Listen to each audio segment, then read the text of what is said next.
Hello, everybody. Welcome back to the NBA Front Office Show. Trevor Lane here. You can find me on Twitter at Trevor_Lane, over on Instagram at Trevor Lane NBA. Lots of stuff going on around the league for us to dive into. Trade talks really starting to heat up as we inch closer and closer to the NBA draft. We'll also talk a little bit of NBA finals. With me, as always, is Keith Smith at Keith Smith NBA over on Twitter. Keith, how are you doing? I'm good, man. It's you're right, man. Every day now there's like 5-6 new rumors. That just means we're getting closer. And the draft is what are we, 9 days out from the draft now? So we're there with that, which means we're less than 2 weeks from free, or I guess a little over 2 weeks, 16 days from free agency opening up on 6 p.m. on the 30th of June. So it's all plugging along, and we still have at least one more game of the NBA Finals left too. So we got quite a bit going on here around the league. But this is the busiest, most compact time of the year. I was talking to someone in the league just yesterday, and they were like, "It's just madness, like with all this stuff." And they're not in the finals this year, but their team was in the finals.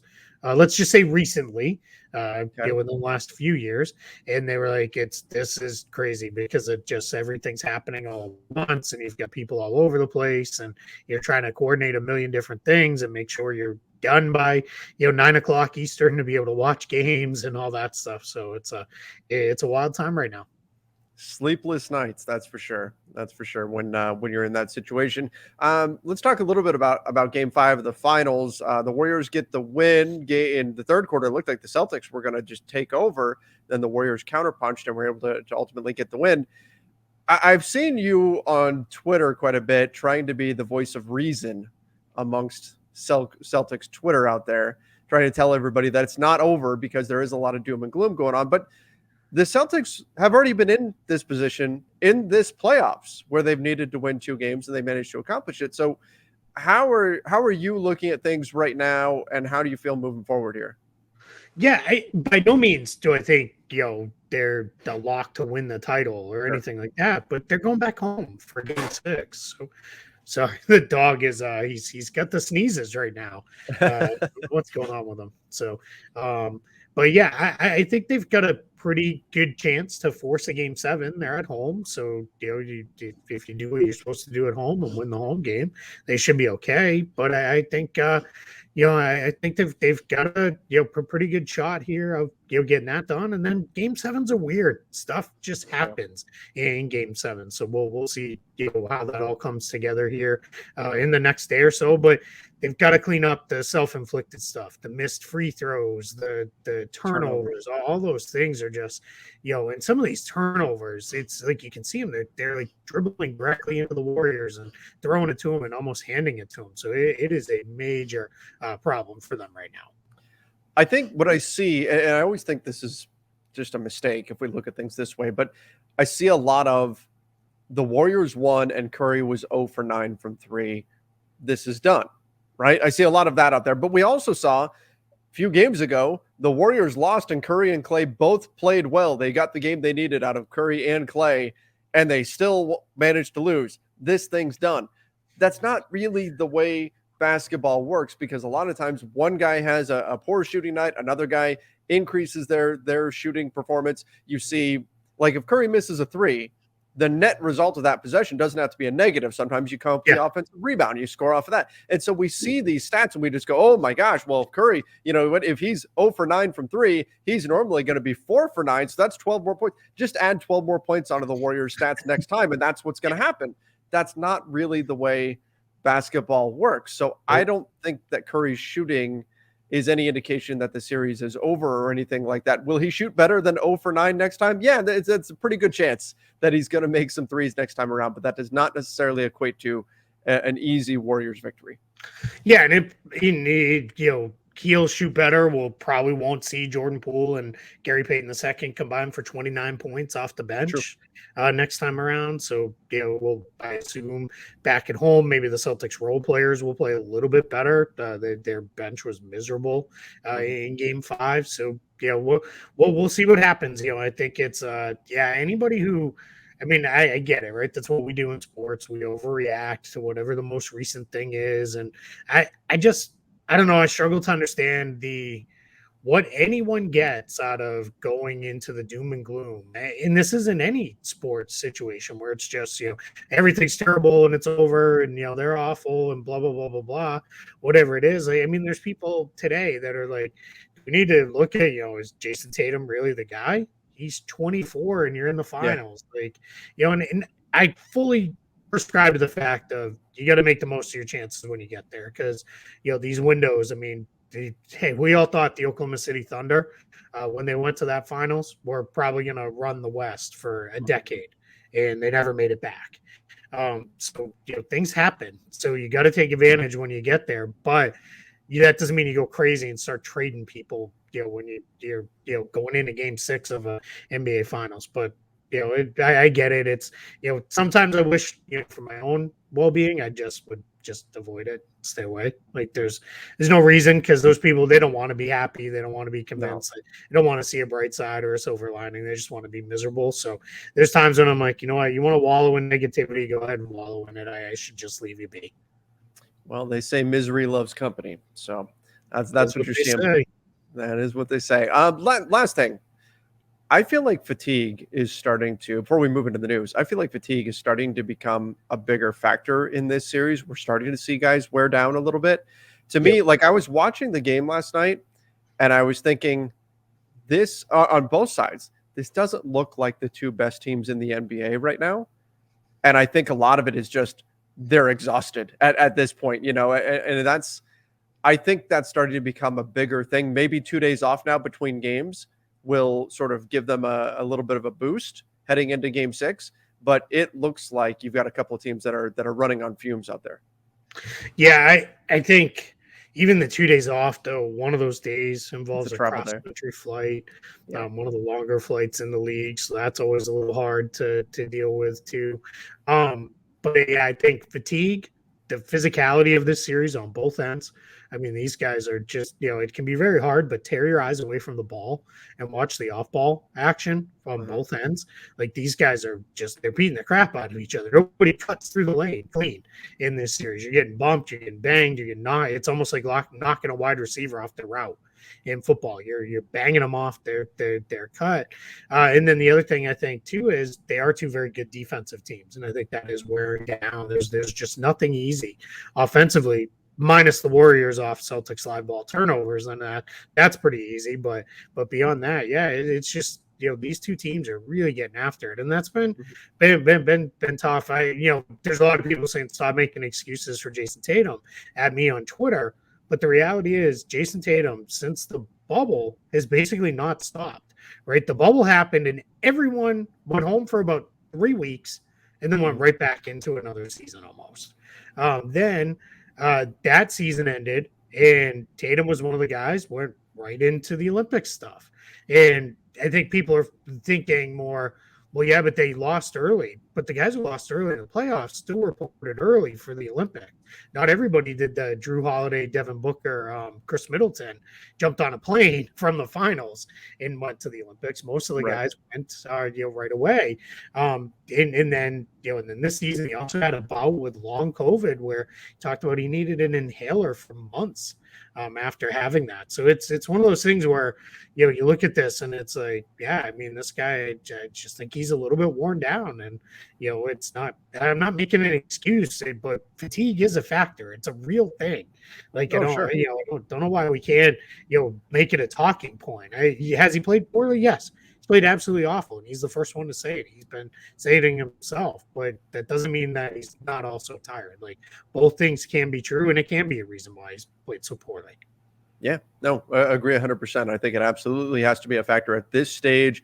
Like you said, the playoffs, you're going all out, particularly with the way the Celtics were defending Steph Curry last night. You have to be like switched on the entire game. That's draining. That's draining to do, particularly if you're Jason Tatum and you're playing, what do you play? 40, over 40 minutes, 43, 44, something like that. 44, yeah, a little over 44. He came out briefly in the first quarter for about 2 minutes or so. And then he played straight through the whole of the second, whole of the third, and then didn't come out until both sides emptied their bench with about a minute or so to play in that game. And that's where you're kind of seeing Steve Kerr. He trusts his guys no matter what. this circumstance is Steph plays the full first quarter, full third quarter. Then he sits to start the second. He sits to start the fourth. And Kerr sticks with that. And that's why, I mean, you're seeing Steph has, the energy he needs to close the half and then close the game. So it's just, right now the Celtics are searching a little bit and they don't really have great answers. But again, it's 3-2. It's not, it's not over till somebody wins 4. And it's also not, it's not 3-1 or 3-0. Like it's 3-2. You would win one more and then it's, who knows what happens in a game 7. So, it's just, I can't get there with the doom and gloom. Save that for, maybe Friday morning. We'll see. Maybe then, and then everybody can tell me, see, I told you I was right. Which way you get out of that, I don't understand either. But, but that's that part of that, just that's how it is in Boston. We live in a hot take world, Keith, and everybody just wants either victory laps or I told you so. So that's all they're looking for at this point. Yeah, absolutely. All right, let's move on. Let's get in. We got a lot of off-season rumory stuff. Let's do it. We do, and let's. Word? I don't know if that's a real word. Rumory? Yeah, rumory. Yeah, I think so. I think it counts. It is now. It is now. We'll make it.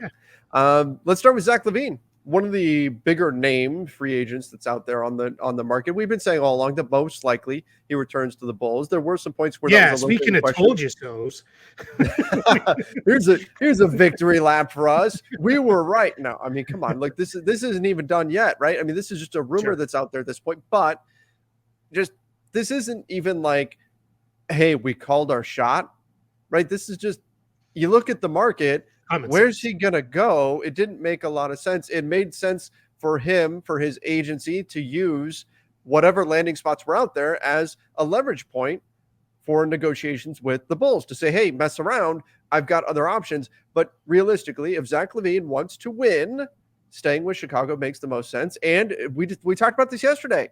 The 5th year is a point of contention for star level players. They want that. It's a source of pride, right? Like, hey, I'm good enough. I get this 5th year. And now we're hearing that the 5th year has been in one of the things they've been negotiating on for Zach. And this is all from Jake Fisher of Bleacher Report, but it is sounding like Zach LaVine will stay with the Chicago Bulls, which again was the most likely scenario. Always. That's always been the case. Well, and for Zach LaVine, beyond the 5th year and the more money, or let me rephrase that. Beyond the more money, the 5th year is extremely important because this is a guy who had a major knee injury early in his career. Mm-hmm. Then he's had a recurrence of knee problems just this past season. So we're in a position with Zach LaVine where that means more to him than we talked about rookie scale guys yesterday, guys coming off their rookie contracts that have been perfectly healthy. Why that maybe doesn't mean as much to a guy like that, but to him it does because you're approaching 30 now. You're hitting the point where let's lock in those extra years if I can. My guess is what the sticking point will be is the Bulls will probably gladly say, fine, give us 5 years. We're happy. And he'll probably say, well, let's do a 4+1. Yeah. And that's where you'll go back and forth. And my guess is ultimately that's what it'll be. It'll be a 4-year +1 deal. So 5-year deal with a player option on the final season. So 4+1. And that's probably where it'll land. He's an all-star level player. Had he stayed healthy, might have made all NBA this year, but would have been close, I think, because I don't think the Bulls would have tumbled so far in the standings. So it's definitely one of those things where you don't want to, you can't fault the player at all with this. And then it becomes kind of interesting because the other piece of Bulls news is doesn't sound like any ideas of Vooch for Gobert are going anywhere because the Bulls don't want to meet the asking price of throwing in other guys. But the Bulls have made their draft pick and Kobe White readily available at the draft, which something's got to give in that backcourt because they've just got too many guys with the emergence of Ayo Dosunmu last year. And let's face it, White's going to be extension eligible if they don't want to pay him going into a year from now or even in an extension this offseason.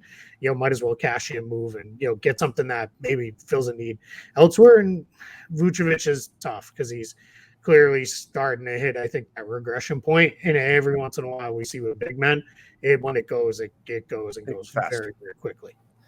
Now, the Bulls have the 18th pick in the draft. So this is what, heading into this draft, which we are 9 days away from the draft at this point. This is amazing.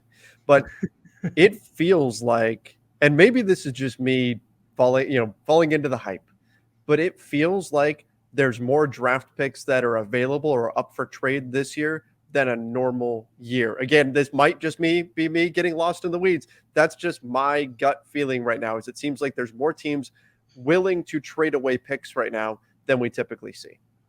Yeah, I definitely think you're onto something there. I think part of what does that, I'm trying to pull it up so I have it in front of me to look at. But you've got teams with multiple picks. I mean, we just saw OKC, right? They moved one of their picks to kind of kick the can down the road a little bit while eating a salary. Not the worst idea for them. We broke that all down yesterday. You guys can go back and watch that show for more details on that trade. But then you've got these teams, if they don't have multiple firsts, but then they might have some firsts and some high seconds and those kind of things. So I think there is something to that where we've got a lot of teams, and I think this all goes back to why I think one of the factors why this could be a very busy trade market, really starting now all the way through till things are kind of done in mid to late July, is I think I bet you've got 10, 12 teams that are looking at it right now and saying, why not us? We're as good as Boston. We're as good as Golden State. We just,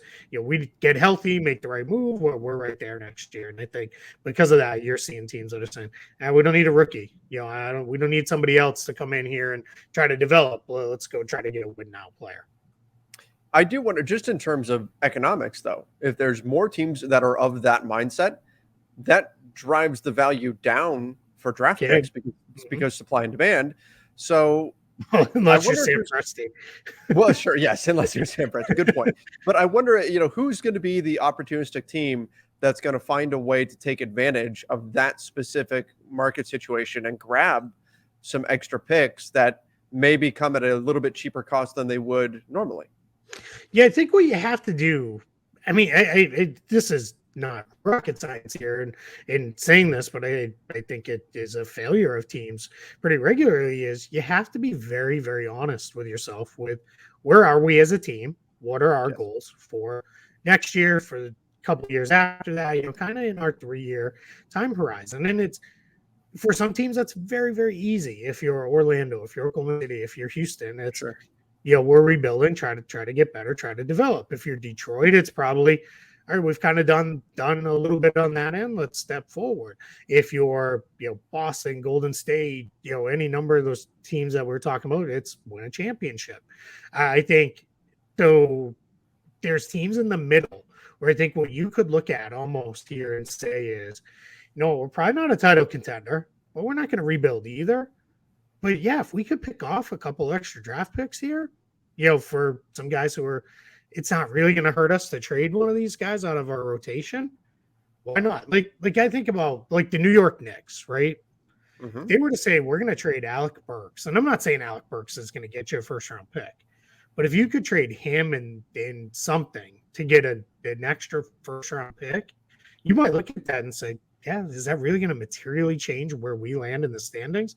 No, but the guy we draft may in a year or two. And that's really important because obviously, right, Orlando, Houston, OKC, Detroit, those teams take extra picks if they can get them. Sure. But it's that middle group there where you might have an opportunity here to be pretty aggressive and go get yourself something and kind of move on it a little bit. And then next thing you know is, I think this finals run has really taught us you have to have, if you don't have 8-9 guys, you're probably not going very far. You have depth in the playoffs. You're going to struggle a little bit. And we also know, just with the way teams treat the regular season, you're going to have 10, 11, 12 guys you can play in the regular season too, because you're going to do plenty of resting and those kind of things throughout the year. So yeah, it's that part of it all makes it fun. But you got to read it right, because otherwise, if you're like, we're a title contender, and it's like, you're more like a 7th or 8th seed. Now, if you convince yourself of the wrong thing, you really put yourself in a tough spot. Well, but I think it's easier for fans, fans are going to look at things through certain lenses, but for fans of other teams, I suppose that's the best way to look at it. So objective fans, not neutral fans, to look at a team and have a pretty honest assessment of where that team actually is. Whereas if you were in the thick of it, not only does your vision sometimes get clouded by just being in the middle of it, but you also have self-preservation.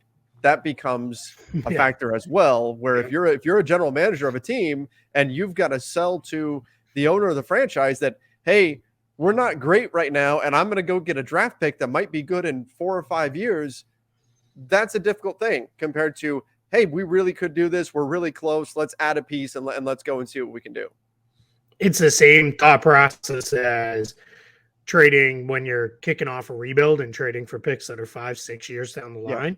There's a fairly good chance if you don't nail that rebuild, you're not going to be the one making those picks, and then where you're at. So yeah, it's definitely you're kind of trying to serve multiple masters, if you can put it that way, of where are we trying to go with this, well, what is the end goal, and you're trying to do what's right by the franchise with hopes you'll still be there. But you do see it. That's why more than anything, the coach GM role doesn't work, because Yeah. those guys that's constantly at odds, right? The coach wants to win.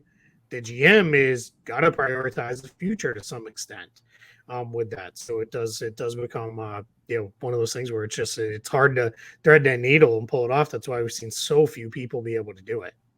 That, and they're two pretty massive jobs, even though they work in concert with each other. They're two huge jobs that don't always overlap in terms of skill set. It's like if your doctor is also your anesthesiologist, maybe you're a little bit worried going into that. All right, let's move on. And I hate stories like this, but Montrezl Harrell arrested. Yikes. Especially, I mean, going into free agency and everything for Trez, was pulled over and admitted to having marijuana on him. But then when his car was inspected, they found 3 pounds in vacuum sealed bags. So at first glance, I saw the initial reaction on social media was, who cares? It's weed. Like, why is this even a thing anymore? And look, that's a whole other topic. But then when you read a little further and you get to the 3 pounds thing and vacuum sealed bags, you're like, Trez, what are you doing? Like, what? So this is a mess, and this is going to be an issue for Montrezl Harrell in free agency. I mean, obviously an issue for him outside of the NBA, just in general day-to-day life. But this is going to be a problem for Trez for his NBA future and what that's going to look like from here. Yeah, by no means saying this is how it will go, but it sounds like from reading everything today, he's facing up to 5 years in federal prison because it's, I believe, less than 5 pounds. That's one of the penalties you can face, and they get it. With the people who say, it's only weed, and I don't know what the numbers are, but it's got to be at least half the country now as legalized recreational use of marijuana. I'm thinking it's probably in that range, but it's kind of like with a lot of this stuff is if it's okay in this state and you cross state lines into a state where it isn't, then you're liable for the laws in the place you're going to, and that's a tricky spot. So it's this is one of those ones where we hope it all gets worked out, and absolutely comes down to whatever it is. But yeah, it's a story that we'll have to monitor because he is in a very poor free agent class. This is a guy who was a 6th man of the year candidate, for a few years running, just a couple years ago. He's had a couple kind of down years, but still a good player. And going into free agency, this is not a story you want to have leading, because the first question that everybody's going to ask is he going to be available? Will he be able to play? Where are we going with this? So it's something to keep an eye on here over the next couple of weeks, because you're hoping for his sake this does get resolved in the next couple of weeks, so he can go into free agency clean and ready to go. Yeah, and hopefully that is the outcome here, for Trez's sake. But like you said, he might not be available for a while, depending on how this goes. Yep. Let's get back into trade talk. The Hawks. Yeah. We've talked about this, about them being a team that is looking to make a lot of moves, and essentially what's out there is everybody is available with the exception of Trae Young and DeAndre Hunter. Other than that, the Hawks are open for business. They're ready to make deals. I was thinking about this. Go ahead. I was going to ask you a question, but go ahead. Okay, I was going to say, if I was an Atlanta Hawks fan, I would be a little bit nervous right now. Like, it's exciting when there's lots of trades going on and everything and trade talks.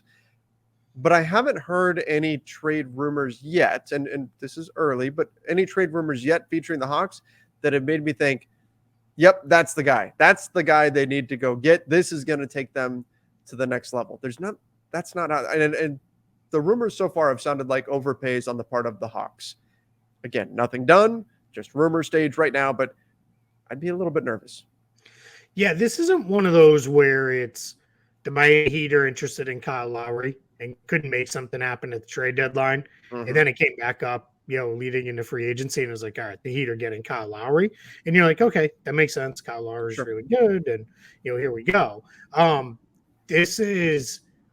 It's all over the place. It's like the Hawks are going to trade for Rudy Gobert. They're going to trade with the Blazers. They're going to do this. They're going to do that. And it's like, wait, where is it? Where are we going with this? Because it's right. like we're a really good team for half a decade. And it's like, all right, we need to reset like Portland is doing, kind of like Washington maybe is doing.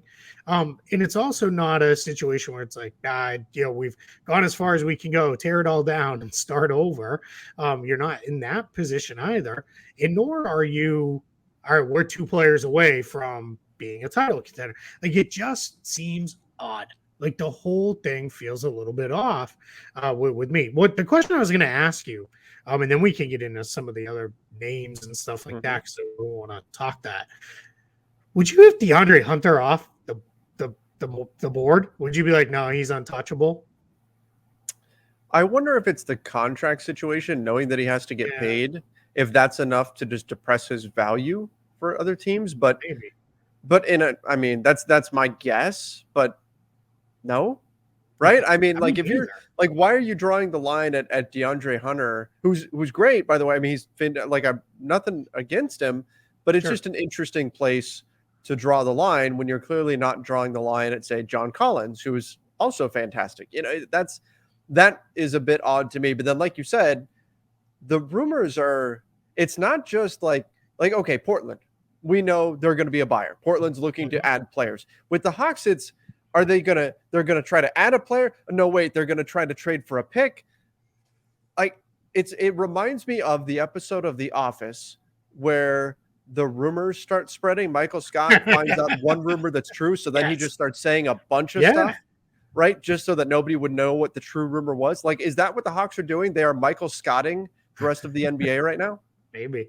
No, what are they going to say? That did you hear the Hawks are dating a supermodel? I think that's one of the things Michael made up. I think I don't know what's going around, but yeah, somebody's a J. Crew model, and I don't want to be rude because I like DeAndre Hunter as a player. I'd like him a lot better if he could stay healthy, because it feels like every time he gets momentum, he gets injured. But I do like him as a player. It just struck me as odd. Like, Trae Young not being available, fully understand. All NBA guy, he's one of the best players in the league, one of the most marketable players in the league. Clearly, your franchise player. Totally makes sense why he wouldn't be available via trade. But the Hunter one just, I don't know, it struck me a little odd there, because that's like, maybe you're making the big bet that, he's going to become your Mikal Bridges or something along those lines. He might feel really good that we got to keep him around, but I don't know. It just seemed weird. I would hope that if that was the difference between landing a truly great player, and I don't know who that would be, I would hope that would not be, well, nah, he's untouchable, we can't move him. What do you think about Danilo Gallinari or somebody else? Like, I would hope that wouldn't be the case. I don't know. I don't know if you had it queued up, but we were going to talk John Collins, right? I don't have. I should. Okay. You know what? I can do it on the fly. Look at this guy. This is a production value. You know what? Yeah, here we go. Here it is. And there it is. Oh, man. Look at Hawks Blazers deal for the 7th pick. I should have put John Collins' name in there, but that's right. This is weird. Yeah, this is odd, because this is kind of what I think you were saying is, like, Hawks are looking for a pick. Blazers looking to add talent. Not odd at all, right? That makes complete sense. Everything points to they're going to do as quick a retool around Damian Lillard as you can. 7th pick, I don't care how good the players that you're going to get. That's probably a 2 to 3 year process before that guy's really ready to contribute to a winner. Now, that could be the best thing long term for Portland. I'm not going to argue that part of it, but if the goal is we want to get back to the playoffs with Dame in the next year, then the best thing is trade that pick and go get win now players. Now, we're hearing the Hawks involved there looking at it. My guess is that's probably John Collins. Mhm. What bothers me from the Hawks side, what is the deal? If these rumors are true that they're looking to move John Collins, why? John Collins is good. He is really, really good. I But don't this get it. isn't Like, this new. I baffles mean, these rumors have persisted that they've been me. trying to Yeah. move him for a while. Yeah, no, this literally baffles me. This is not a the other 29 teams should be lining up to try to steal him because I Sure. mean he is a $25 million a year player. So you're not. This is not Yeah. hey, go swipe that guy who barely plays for like right now. One of my favorite examples of that is or was for years was Jared Vanderbilt, because I was like, Mhm. every time this guy plays, there's something fun there and he does stuff. So it was always like somebody should try to get him in a deal, and then Minnesota ultimately did. Yeah. But I think so you're not going to steal John Collins like that. Like everybody should be making a phone call just to say, hey, if you're really looking to move him, like let's have at least a conversation Sure. and see where we're at. Because I mean, he is like that. I mean, this is a guy who's a legit 2010 guy in the league. Like if he gets enough touches, it's not. Oh, yeah. Those guys don't just fall out of trees. There are not a lot of 2010 players in the NBA. And at And 24 to be on the yeah, market super too. young. That's a 24 and available for trade. That And rarely he happens. showed last year when they made that run to the East Finals, he can defend. He's never going to make an all defense team by any means, but he can defend. So that's weird to me because it's not only this Blazers pick here that we're hearing, maybe Collins mentioned, but it's been like he's being mentioned for other like later lottery picks, which that just seems insane. I short of finding the next great gem of a draftee, you're not getting a better player than John Collins in the late lottery. You're just Mhm. not. It's not going to happen. Yeah, if you could get to Orlando, OKC, or Houston and go get Jabari Smith, Chad Holmgren, or Paulo Banchero, all right, that would make a lot of sense to me. Then I could probably understand why you would do that. Those guys all look like they're going to be really, really good. But I mean, after those guys, I don't know that any one of those players is going to end up as good as John Collins. And John Collins, to your point, he's not 32 years old and like near the end of his career. Like I don't know, it just doesn't make sense to me. I mean, it confuses the heck out of me. It is very, very strange. And if I was the Blazers, if that is really the deal on the table, you I take it. Done deal. I'm Yeah, making that trade would in too. a second. I do I'm wonder pretty though. sure I can build a winner around Lillard, Anthony Simons, and John Collins. With It's that, the team that's going to put me in playoff contention. I wonder though, is it something like functionally? Would it be like Eric Bledsoe, in the deal for John Collins, and then you've got the pick going as well? I do wonder what actually would be in order to make it. If there's some other pieces that are involved in in a prospective trade. Obviously, this isn't a done deal or anything like that. No, But yeah, if by there's any other means. pieces that could, Yep. swing the value to. I'm not saying Eric Bledsoe swings the value, but I do wonder if there's some other pieces that aren't reported at this point that Sure. are swinging the value a little bit, so it's not so, because this looks pretty egregious right now if it's just straight up Collins for the 7th. So I'm To, wondering what else could be in there. yeah, to be clear too, it could be Kevin Herter involved in Sure. that trade. It could be Clint Capella involved in that trade. One of the this specific one came out of a piece from Chris Kirschner on the Athletic, as he was talking about some of the things the Hawks are looking at in the draft, and one of the guys he thought maybe they would be moving up because it's around his range. It's for Dyson Daniels, who's played for the G League Ignite this year, and he's he's like part of that second tier after the top three players. He's like in that second group of players there. But Jake Fisher also mentioned on the Hawks, moving away from the Blazers part of this, they could get involved on Rudy Gobert. And one of the things he mentioned was, which is a very well-reported rumor, that Boston was close to trading for Clint Capella with the Rockets several years back when Danny Ainge ran the Celtics. And that could be, he maybe says, all right, I'm still would like to get Clint Capella, because you could get Capella if you could get, like, I'm just making it up, but Capella and Herter for Bear. Mhm. Like, you got to do that if you're the Jazz, right? I think that would make a lot of sense. If you're the Hawks, that probably doesn't make as much sense. But it's something how I kind of evaluate these trade rumors is I look at it and I say, could I see a path where it makes sense? All right, if there's a path that makes sense, then it's something I'm going to keep my eye on. Mhm. If it's turning into, oh well, this guy really wants to be in this place, and it's like, yeah, that's cool. That guy makes $40 million, and like you're not going to get him there. There's no other way to make that happen. Then I kind of disregard it, almost out of, I just let it completely go. But in this case, yeah, I'll keep an eye on this one. Yeah, definitely something to keep an eye on. And look, if it's, I mean, the Fisher piece listed Capella, Collins, Herter, number 16, some combination. Not all four of those things. That's some combination. Clear, yeah, combination. Yeah, of those things could be on the move. So I think there's if you could get Capella and Collins, Capella and Herter, Collins and Herter, I think I'd have to do it. But I mean, if it's not clear off my little rant a minute or two ago, I'm pretty high on John Collins as a player. So I would definitely do that if I was the Jazz. All right, let's talk Pacers, another team that could be making some moves here, looking at moving on from some of their veteran players, Malcolm Brogdon, certainly on that list. And now we're hearing Myles Turner. It was within the last week that we were hearing that Turner was probably going to stay with the Pacers now that Sabonis has been moved out.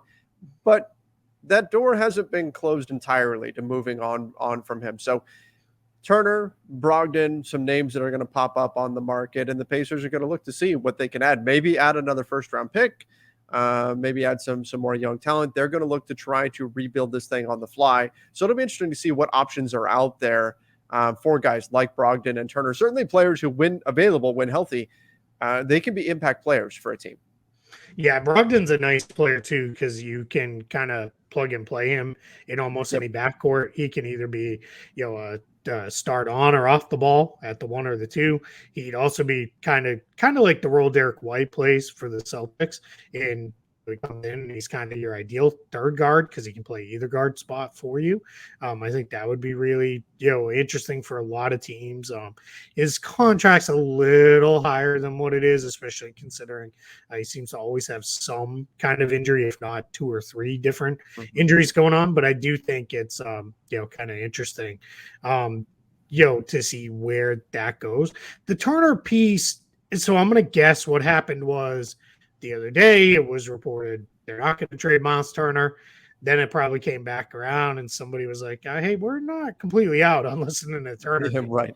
We're not shutting everybody down here." So let's see. A couple of the teams that were mentioned were, I think, Toronto, New York, and Charlotte, I believe, were 3 of the teams that were kind of mentioned as maybe landing spots for Turner. Brogdon, to the Knicks. Potentially as well, if the Knicks are in need of a point guard, if they can't land Jalen Brunson. That's one of the thoughts that's out there with that one as well. So I'm going to guess there's about a 90% chance Malcolm Brogdon is traded this summer, that's very high. Normally, like, if you ask me, like, hey, what is the chances of a trade? I'm going to say, 50 or under. I just feel like it doesn't make sense for them to bring him back. Not at this point, not with the guys they have. What's going to be interesting is if anything happens before at the draft for extra draft picks that are then moved into higher draft picks, that says to me they're putting the brakes maybe a little bit on this. Let's flip this rebuild super quick and let's just kind of step up the stairs here, rebuilding this thing. Right, exactly. And that might be the right course of action for a Pacers team that isn't a major draw in free agency. Isn't it better to add as many picks as you can, build organically? It requires patience, and it's not easy, and it's not something the Pacers have historically done, but it doesn't mean it's the wrong course of action. Just because it's not what they have done in the past doesn't mean that it's the wrong thing to do in the future. Yeah, absolutely. Yeah, it's hard when you're that mid-market, small market, whatever you want to call it, teams. It's, it's hard to go through multi-year rebuilds. You have to, kind of, if you're going to do that, then you better be injecting a whole lot of excitement into that rebuild year over year over year. Because if it takes you 3 or 4 years to get back, you do run the risk of kind of falling out of the consciousness of everybody in general. So just no right or wrong way to build a team. Well, let me rephrase. There's not one right way to build a team. There are wrong ways to build There teams. is a wrong way to build a team. I can promise you that. There's a lot of wrong ways to build teams, but it's there's no one right way. All right, let's talk a little bit about the Denver Nuggets, who already made a trade yesterday. Now they're looking at trading away Monte Morris.